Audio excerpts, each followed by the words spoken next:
உனக்கு ஒரு விஷயம் தெரியுமா? நம்ம ஊருக்கு ஏலியன் வந்திருக்கான். அவன் பார்க்க பெருசா ஹைட்டா இருந்தான். ஏலியனா? அவன் எப்படி இருந்தான் பார்க்க? ஏலியனுக்கு பெரிய முட்டை கண்ணு. நைட்டு பார்த்தா அவனுக்கு எல்லாமே தெரியும். இருட்டுல அவன் கண்ணு நல்லா மின்னும். சூப்பர் தாத்தா, அவன் கண்ணு மின்னுமா? ஏலியனு பெருசா ஒல்லியா இருப்பான். டிவியில கூட நேத்து பார்த்தேல, அதுதான். ஆமாம் தாத்தா, நான் டிவியில் பார்த்தேன். என்னன்னா அவன் ட்ரெஸ்ஸே போட மாட்டான், அதுவும் ஒல்லியாக இருக்கான். அவனுக்கு மூணு விரல் தான் இருக்குது காலில். செருப்பு போடாமல் நடக்கிறான். நம்மளாம் வெயிலில் செருப்பு போட்டு தானே நடப்போம். அவனுக்கு செருப்பே போட தேவையில்லை. அப்புறம் அவன் தலையில் முடியே இல்லை.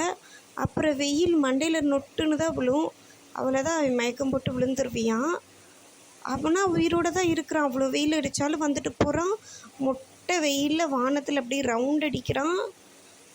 அவனோட வண்டி ஒன்றுமே ஆகலை, மேலே பறக்குது, அதுவும் லைட் அடிக்குது. அவன் மண்டை டிவியில் பார்த்து அப்படியே ஊசியாக பின்னாடி கொண்ட மாதிரி போயிட்டுருக்கு. அப்போ அவன் தூங்குறப்ப திரும்பி படுக்க முடியாதுல்ல, அந்த கொண்டை இடிக்கும் தானே. அப்போ தொட்டி மாதிரி கட்டி தொட்டிக்குள்ளே அந்த கொண்டையை வச்சுட்டு படுப்பானா? அவ்வளோ பெரிய மண்டை அவனுக்கு. அவனோட வண்டி பத்தியா எவ்வளவு வேகமா பறந்து போகுதுன்னு? ஆமாம் தாத்தா, நானும் டிவியில் பார்த்தேன்.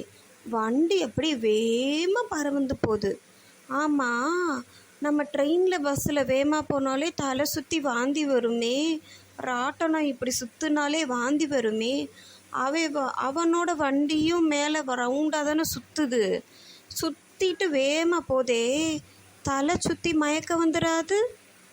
அதனால தான் பெரிய மண்டையாக இருக்கும், பின்னாடி தொங்குதோ சுற்றி சுற்றி. யாருக்கு தெரியும்?